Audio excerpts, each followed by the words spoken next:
mana shunaqa zakazlar boshlanadi deydi. Endi nima ham derdi? Hozir dalniy poveska olish nivi yetmaydi. Foydasiz narsa-da. Bugun juma. Faqat karotka olish kerak sentrda. Bak ukalar, birinchi perigor xalq xudo xolasa. Hop, ko'ryapsizlar 126.500 bo'lgan. 150 ming berishdi xudo xolasa. Birinchisi hal. Dubl. Ikkinchisi chiqilib xudo xolasa. My Taxi chempion deb bunaqa narsa bo'yicha. Ana aytaman 3 yil oldingi xotiralar esga tushyapti-da hozirda. Gap yo'q ekan.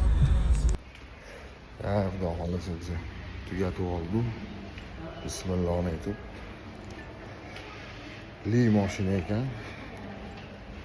Xudo xolasa metrodamiz hali. Metro emas, Podzenkadan o'tamiz yo'ldan. Xudo xolasa.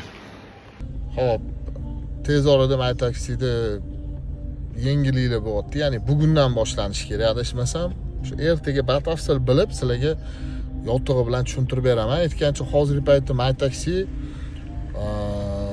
boshqa regiondagi mashinalarni ham olgan ekan. Ya'ni viloyatdan kelib ishlayotgan bolalar ekonom, komfort, dostavka tariflarida bemalol chiqib, gazini bosib ishlasanglar bo'lar ekan hozirgi paytda.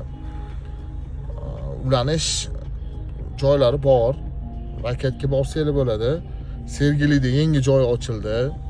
Sergelida borib ulansanglar ham bo'ladi. Hozirgi paytda endi. Mayli, tekin reklama qilib ketaylik. Ishlayapmiz, yomon bo'lmayapti.